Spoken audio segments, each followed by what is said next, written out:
سمیع اللہ وہیں رکا رہا، لیکن جاپانیوں کے متعلق کچھ اور خبریں بھی رنگون پہنچنے لگیں۔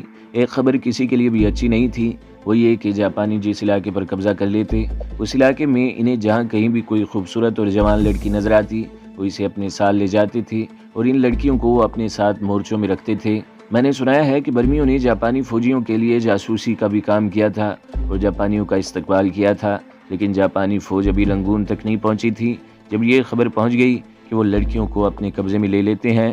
اس خبر نے کئی برمیوں کو پریشان کر دیا، لیکن وہ بھاگ کر جاتے کہاں؟ سمیع اللہ کے مریدوں نے اس سے پوچھا کہ انہیں کیا کرنا چاہیے۔ سمیع اللہ نے مجھے یہ بات سناتے ہوئے اعتراف کیا کہ وہ جان کا خطرہ محسوس کر رہا تھا، وہ وہاں سے نکلنا ہی بہتر سمجھتا تھا۔ اس نے مراقبے میں جا کر اپنے غلام جنات سے پوچھا کہ اسے کیا کرنا چاہیے۔ اسے حضرت شاہ سلیمان علیہ السلام کی طرف سے اشارہ ملا کہ کئی ایک نبیوں اور پیغمبروں نے بھی ہجرت کی تھی، بہتر ہے کہ سمیع اللہ بھی ہجرت کر جائے اور اس کے جتنے پیروکار اس کے ساتھ جانا چاہیں ساتھ لے جائے۔ جن برمیوں کے گھروں میں نوجوان لڑکیاں تھیں اور جو عزت دار برمی تھے، وہ وہاں سے بھاگ جانا ہی بہتر سمجھتے تھے۔ انہوں نے سمیع اللہ سے رہنمائی لی تو سمیع اللہ نے انہیں بتایا کہ اسے ہجرت کا اشارہ مل گیا ہے۔ اس طرح سمیع اللہ کم و بیش 700 افراد کے ساتھ رنگون سے نکل آیا۔ یہ ایک قافلہ تھا جس میں کچھ گھوڑے اور خچریں بھی تھیں۔ ان لوگوں نے سامان گھوڑوں اور خچروں پر لادا، کچھ خود اٹھایا اور بہت ہی دنوں کی مسافت کے بعد یہاں پہنچ گئے۔ یہ دراصل ماہی گیروں کی بستی تھی، کچھ اور پیشوں کے لوگ بھی یہاں رہتے تھے، لیکن جنگ کی خبریں پہنچی تو بہت سے لوگ اس بستی سے بھاگ گئے۔ یہ میں نے خاص طور پر دیکھا تھا کہ جب زخمی لڑکی کے گرد بستی والوں کا ہجوم اکٹھا ہوا تھا تو اس میں لڑکیوں اور جوان عورتوں کی تعداد زیادہ تھی۔ انہی کو جاپانیوں سے بچانے کے لیے ان لوگوں نے اتنا لمبا سفر کیا تھا۔ یہاں میں آپ کی معلومات میں اضافہ کرنا چاہتا ہوں، میں نے آپ کو جو یہ سنایا ہے کہ جاپانی مفتوحہ علاقوں میں سے جوان لڑکیوں کو اپنے ساتھ لے جاتے تھے، ان لڑکیوں کو کمفرٹ گرلز کہتے تھے۔ یہ اصطلاح جاپانی زبان کی تھی جو میں نہیں جانتا کیا تھی، اس کا انگریزی ترجمہ یہی کیا گیا تھا۔ گزشتہ سال یعنی 1994 کی آخری سہ ماہی میں میں نے اخباروں میں پڑھا تھا کہ کچھ ملکوں نے اقوام متحدہ میں یہ قرارداد پیش کی تھی کہ جاپانی فوج نے جنگ کے دوران کوریا، جاوا، سماٹرا، بورینو، سنگاپور، تھائی لینڈ اور برما وغیرہ کی ہزار حال لڑکیوں کو اپنے قبضے میں لے کر اپنے ساتھ مورچوں میں رکھا تھا۔ لہٰذا جاپان اب اقوام متحدہ میں معافی مانگے اور ان ملکوں کو معاوضہ ادا کرے جن ملکوں کی لڑکیاں اس کی فوج نے اپنے قبضے میں لی تھیں۔ معلوم ہوا ہے کہ ان میں زیادہ تر لڑکیاں کوریا کی تھیں اور اس کے بعد ان جزائر کی تھیں جو آج انڈونیشیا اور ملائیشیا کہلاتے ہیں۔ جاپان نے معافی مانگنے اور معاوضہ دینے سے گریز کیا تھا، لیکن یہ اعتراف بھی کیا تھا کہ نصف صدی پہلے اس کی فوج نے یہ زیادتی کی تھی جس کا حکومت جاپان کو اور آج کے ہر جاپانی کو افسوس ہے۔ آئیے میں آپ کو آدھی صدی پیچھے برما کے جنگلوں میں ایک بار پھر لیے چلتا ہوں جہاں لوگوں نے ایک بستی آباد کر لی تھی۔ میں ان تفصیلات کو نظر انداز کروں گا کہ یہ لوگ یہاں کس طرح آباد ہوئے، کس طرح ان لوگوں نے بانسوں کے جھونپڑے کے ساتھ ساتھ پتھروں اور گارے کی جھونپڑیاں بھی بنا لی اور ان لوگوں کو کھانے پینے کے لیے کہاں سے ملتا تھا۔ کچھ موٹی موٹی اور اہم باتیں بتا دیتا ہوں۔ وہاں سے غالباً 25 میل دور ایک قصبہ تھا جس کا نام مجھے یاد نہیں رہا، کچھ الٹا سا برمی زبان کا لفظ تھا۔ کچھ لوگ وہاں جاتے اور ضرورت کی اشیاء لے آتے تھے، ان کے پاس کوئی کرنسی نہیں تھی۔ جن پہاڑیوں کے بیچ یہ بستی گھری ہوئی تھی، ان پہاڑیوں کے پیچھے چاول کے کھیت تھے۔ یہ لوگ چاول کاشت کرتے تھے اور جب فصل تیار ہو جاتی اور ان کے پاس چاول اکٹھے ہو جاتے تو تمام چاول اس قصبے میں لے جا کر ڈالتے اور اپنی ضرورت کی اشیاء لے آتے۔ 2-3 روز بعد جب مجھے کچھ راز کی باتیں معلوم ہوئی تو یہ بھی پتہ چلا کہ ان میں چند ایک آدمی ڈکیٹی اور چوری کی واردات بھی کرتے ہیں، وہ بھی سمیع اللہ کے مریدوں میں سے تھے۔ کبھی کبھار وہ کئی دنوں کے لیے بستی سے غائب ہو جاتے ہیں اور جب واپس آتے تو لوٹ مار کا سارا سامان اور رقمیں سمیع اللہ کے جھونپڑے میں حاضر کر دیتے ہیں۔ سمیع اللہ اس رقم سے ضرورت کی اشیاء منگواتا ہے اور بستی کے ہر گھر کی ضرورت پوری کرتا ہے۔ ہو سکتا ہے میری یہ کہانی سننے والوں میں کچھ لوگ ایسے بھی ہوں جو اس شک کا اظہار کریں کہ یہ افسانوی دنیا کی بستی ہے۔ میں ایسے حضرات کو بتا دیتا ہوں کہ اس وقت اس خطے میں کسی کی حکومت نہیں تھی اور نہ کوئی قانون چلتا تھا۔ پہلے وہاں انگریزوں کی بادشاہی تھی، ہر علاقے کا ایک تھانہ تھا اور کہیں پولیس کی چوکی تھی۔ اس طرح یہ زیادہ تر علاقہ قانون کے تحت آتا تھا، لیکن جاپان کی فوج اور اس کی بمبار ہوائی جہاز طوفان کی طرح آئے اور انگریز پسپا ہو گئے۔ لڑائی کہیں اور لڑی جا رہی تھی، لیکن جن علاقوں میں جنگ کا نام و نشان نہیں تھا وہاں بھی کسی کا قانون نہیں چلتا تھا۔ میرا خیال ہے کہ میں نے شک رفع کر دیا ہے۔ میں اس کوشش میں ہوں کہ میں یہ داستان ان چھوٹی چھوٹی تفصیلات اور وضاحتوں میں لمبی نہ کروں، میں کچھ اور قسم کے واقعات سنانا چاہتا ہوں۔ سمیع اللہ میرے ساتھ جو باتیں کر رہا تھا وہ ویسی ہی تھیں جو آج کل کے عملیات وغیرہ کرنے والے شاجی وغیرہ کیا کرتے ہیں، اور میں اسے پہنچ والا آدمی سمجھ بیٹھا تھا۔ لوگ تو پہلے اس سے متاثر تھے اور اس کے مرید ہو گئے تھے۔ لوگ اپنی بیٹیوں اور دیگر عورتوں کو بخیر و خوبی رنگون سے اور ارد گرد کے دیہات سے نکال لائے تو انہوں نے یہ مان لیا کہ یہ یا حضرت سمیع اللہ کی برکت کا نتیجہ ہے۔ ان لوگوں کو تو موت بھوک نظر آ رہی تھی، اور یہ بھی ان کی لڑکیاں جاپانیوں کے ہاتھ نہ چڑھ جائیں۔ انہیں اچھی خاصی بستی مل گئی اور وہ زندگی کے راستے پر رواں ہو گئے۔ سمیع اللہ کی باتوں سے مجھے یہ بھی پتہ چلا کہ وہ ان لوگوں کا بے تاج بادشاہ ہے۔ لوگوں کو اپنی مٹھی میں لے کر متحد رکھا اور بستی کا تمام نظام اپنے ہاتھ میں رکھا۔ یہاں ایک قسم کا ڈسپلن پیدا کر دیا۔ میں تمہیں کہہ چکا ہوں کہ میرے ساتھ رہو، سمیع اللہ نے کہا۔ میں تمہیں یہ بھی بتا دیتا ہوں کہ میں تمہیں اپنے ساتھ کیوں رکھنا چاہتا ہوں۔ تم نے اگر نہیں دیکھا تو کچھ دن رہ کر دیکھ لو کہ یہ لوگ میری عبادت کرتے ہیں۔ میری شہرت ان پہاڑیوں سے بھی باہر بھی چلی گئی ہے۔ مجھے ایک ایسے ساتھی کی ضرورت ہے جو میرا دایاں بازو بن سکے اور میرے لیے قابل اعتماد ہو۔ تم سے بہتر اور کوئی ساتھی نہیں ہو سکتا۔ آپ کے ساتھ رہ کر میری حیثیت کیا ہوگی؟ میں نے پوچھا۔ کیا میں آپ کا باڈی گارڈ ہوں یا کوئی اور ڈیوٹی ہوگی؟ میں تمہیں اپنے ساتھ رکھنا چاہتا ہوں، اس نے کہا۔ پہلے تم اپنی آنکھوں دیکھ لینا کہ تم میری اس بادشاہی سے متاثر ہوتے ہو یا نہیں، پھر تم خود ہی کہو گے کہ تم میری فلاں ڈیوٹی سنبھال لو گے۔ اگر تم میرے باڈی گارڈ بنتے ہو تو میں تمہیں ملازم یا چوکیدار نہیں سمجھوں گا۔ تم نے پوچھا ہے کہ تمہاری یہاں کیا حیثیت ہوگی؟ میں تمہیں یقین دلاتا ہوں کہ یہاں تمہاری حیثیت مجھ جیسی ہی ہوگی، اور لوگ تمہاری منت سماجت کر کے مجھ تک پہنچا کریں گے۔ میں صرف آج کی بات نہیں کر رہا، میں اس وقت کو نظروں میں رکھے ہوئے ہوں جب جنگ ختم ہو جائے گی اور ہم واپس رنگون یا کسی اور شہر چلے جائیں گے۔ یہ لوگ ہمارے ساتھ ہوں گے اور یہی لوگ مجھے دور دور تک مشہور کر دیں گے۔ پھر تم دیکھنا کہ تمہارے لیے جنت اسی دنیا میں بن جاتی ہے یا نہیں۔ میں ایک بات پوچھنے کی جرت کرتا ہوں، میں نے پوچھا، کیا واقعی آپ کے ہاتھ میں کوئی طاقت ہے؟ اور کیا میں مان لوں کہ حضرت شاہ سلیمان علیہ السلام نے 4 جنات کو آپ کا غلام بنا دیا ہے؟ کیا تم پانی پینا چاہو گے؟ اس نے پوچھا۔ میں اس وقت پیاس محسوس کر رہا تھا، لیکن اتنی زیادہ نہیں کہ بےتاب ہو جاتا۔ اس نے مجھ سے پوچھا کہ میں پانی پینا چاہوں گا، تو میں نے اپنے آپ میں حیرت محسوس کی کہ اسے معلوم ہو گیا ہے کہ میں پانی پینا چاہتا ہوں۔ میں نے اس کے سوال کے جواب میں کہا کہ میں پانی پیوں گا۔ اس نے اپنا خالی ہاتھ آگے کیا تو میں یہ دیکھ کر حیران رہ گیا کہ اس کے ہاتھ میں شیشے کا گلاس تھا جو پانی سے بھرا ہوا تھا۔ میں نے اس کے ہاتھ سے گلاس لے لیا اور حیرت زدگی کے عالم میں پانی پی لیا۔ اس نے ہاتھ لمبا کر کے میرے ہاتھ سے گلاس لے لیا اور بولا، گلاس لے جاؤ اے۔ اس نے گلاس ہوا میں اچھالا تو گلاس غائب ہو گیا۔ تم کچھ منہ سے نکالو، اس نے کہا۔